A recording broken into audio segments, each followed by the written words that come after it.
ایک بزرگ تھے شیخ عبداللہ صومعی رضی اللہ تعالی عنہ. یہ نہر کنارے وضو کر رہے تھے تو کئی دنوں کے فاقے تھے. کیا دیکھا کہ پانی کی سطح پر بہتا ہوا ایک خوش نما سیب آیا تو اشتہاق غالب ہوئی، اس کو پکڑا اور کھا لیا. جب کھا چکے تو پھر خیال آیا یہ تو میرا تھا ہی نہیں، یہ تو مال لقطہ تھا تو میں نے اس کو کھا لیا. اب اس کا مالک کیسے ملے؟ جس سمت سے پانی آ رہا تھا اس سمت سفر شروع کر دیا. کئی دنوں کی مسافت کے بعد دیکھا کہ ایک باغ ہے جس کی شاخیں اس پانی کی طرف لٹک رہی ہیں. سمجھ گئے کہ یہیں سے گرا ہوگا اور میں نے کھا لیا. خیر باغ میں پہنچے، مالک سے ملے، کہا کہ یوں میں نے ایک سیب کھا لیا ہے اور میرا غالب گمان یہ ہے کہ اس باغ کا وہ سیب تھا، تو میں معافی مانگنے آیا ہوں، یا پھر بتائیں کہ اس کا ہرجانہ کیا ہوگا. جب مالک باغ نے یہ بات سنی، وہ بھی صاحب نظر تھے، سمجھ گئے یہ تو کوئی در یگانہ ہے، یہ تو کوئی گوہر یکتا ہے. تو تیور بدل لیے، کہا ایسے تو نہیں معافی ملے گی. کہا حضرت کیسے ملے گی؟ کہا 12 سال تک میرے باغ کی گوڈی کرنا پڑے گی. اللہ اکبر. اور ایک شرط اس کے علاوہ ہوگی. کہا ٹھیک ہے، میری غلطی تو معاف ہو جائے گی نا. 12 سال تک باغ کی گوڈی کرتے رہے. ایک دن فرمانے لگے وہ صاحب باغ جو تھے کہ عبداللہ کوئی سیب توڑ کے لاؤ، مہمان آئے ہیں. تو وہ سیب توڑ کے لائے تو وہ کچے ہی تھے.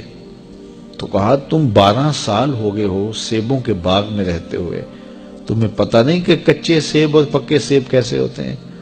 کہا حضرت مجھ سے قسم لے لیجئے 12 سال میں ایک دفعہ بھی نظر اٹھا کے سیبوں کی جانب نہیں دیکھا.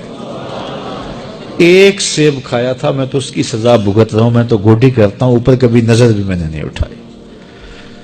سینے سے لگا لیا. کہا ایک شرط تمہاری پوری ہو گئی، اب دوسری شرط ہے کہ میری ایک بیٹی ہے جو آنکھوں سے نابینا ہے، کانوں سے بہری ہے، بول سکتی نہیں، اور وہ اپاہج بھی ہے، چل بھی نہیں سکتی. اس سے تمہارا نکاح کرنا چاہوں گا، اگر تمہیں قبول ہے تو معافی ہو جائے گی. کہا ٹھیک ہے جی قبول ہے، میرا گناہ معاف ہو جائے، میں زندگی کاٹ لوں گا، کوئی بات نہیں ہے. خیر نکاح ہو گیا. کہا کہ یہ کمرہ ہے، یہاں آپ کی زوجہ آپ کی منتظر ہے. جب وہاں گئے تو ایک خوبرو دوشیزہ منتظر تھی. تو فوراً پلٹے کہ میں غلطی سے کسی اور کمرے میں آ گیا ہوں. پلٹتے ہوئے دروازے کی چوگاٹ سے سر پھٹ گیا، خون بہنے لگا. جب باہر آئے تو صحن میں پہنچے تو وہ بزرگ وہاں تھے. کہا کیا ہوا؟ کہ حضرت ایک غلطی کی سزا اتنی کاٹی، اب کہیں دوسری غلطی نہ ہو جائے. وہ تو کوئی اور ہے خاتون. کہا وہی تمہاری زوجہ ہے. تو میں بتاؤں کہ وہ بہری کیوں ہے؟ آج تک اس نے غیر محرم کی آواز نہیں سنی.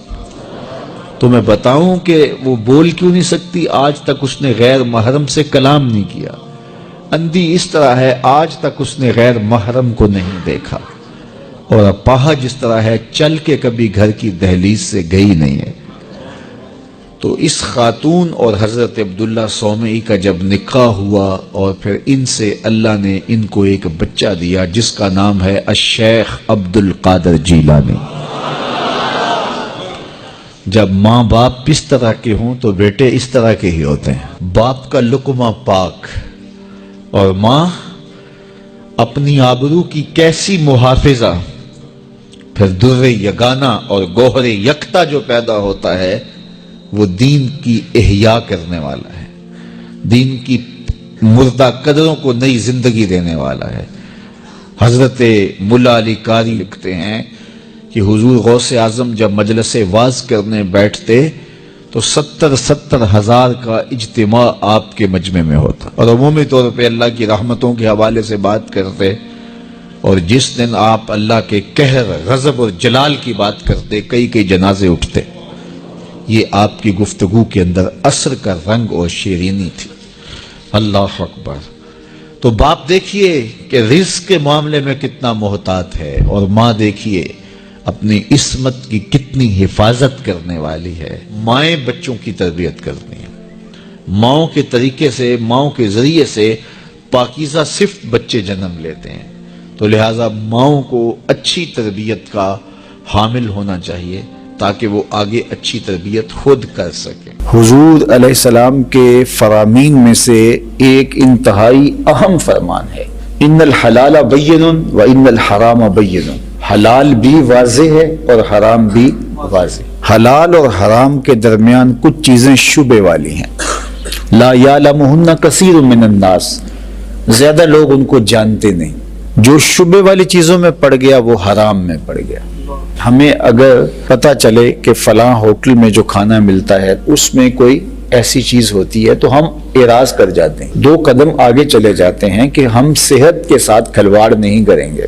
اسی طرح ہم اپنی امور زندگی میں یہ ضابطہ طے کر لیں کہ ہر وہ ذریعہ رزق جس میں ہمیں اندیشہ ہو کہ اس میں شبہ ہے، تو ہمارے لیے ہمارے جسم کی ساخت اللہ نے اس طرح تو نہیں بنائی کہ ہم وہی کام کریں اور کوئی کر نہیں سکتے، تو ہمیں اس کام سے گریز کر کے اس کام پہ جانا چاہیے جو بالکل حلال ہو۔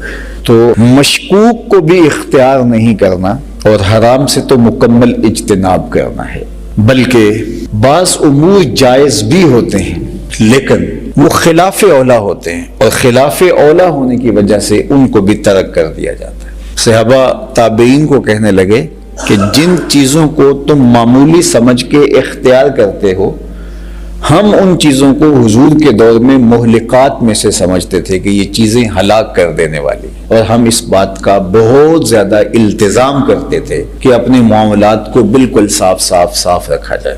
اسی طرح تقوی انتہائی احتیاط کا نام ہے۔ حضرت امام اعظم ابو حنیفہ علیہ رحمہ نے کسی سے قرض لینا تھا تو اس کے ہاں تشریف لے گئے قرض کے تقاضے کے لیے، دروازے پہ دستک دی اور پیچھے ہٹ کے دھوپ میں کھڑے ہو کے صاحب خانہ کا انتظار کرنے لگے۔ دھوپ بہت سخت تھی اور دیوار کا سایہ پڑ رہا تھا، تو کسی نے گزرتے ہوئے کہا کہ آپ سائے میں کیوں نہیں کھڑے ہو جاتے؟ تو فرمایا کہ صاحب خانہ سے میں نے قرض لینا ہے، اور جس سے قرض لینا ہو اس سے کوئی نفع حاصل کرنا سود ہوتا ہے، تو میں ڈرتا ہوں کہ کہیں یہ سود کے زمرے میں نہ آ جائے۔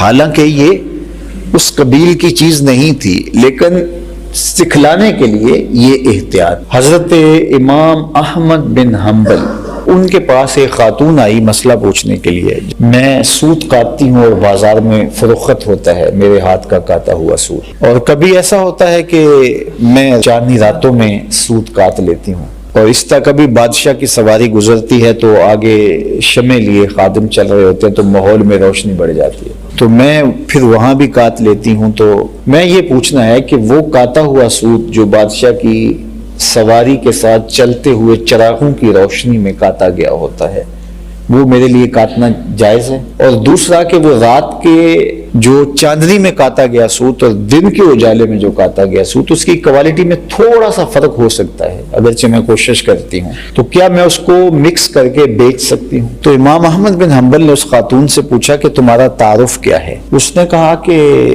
آپ مسئلہ بتائیے، سائل سے اس کی ذات تو نہیں پوچھی جاتی۔ تو آپ فرمانے لگے کچھ مسائل ایسے ہوتے ہیں کہ سائل کی حیثیت سے مسئلے کی نوعیت بدلتی ہے، تمہیں بتانا پڑے گا تم کون؟ تو اس نے کہا کہ میں بشر حافی کی ہمشیرہ۔ تو فرمایا خاتون تمہارے لیے جائز نہیں۔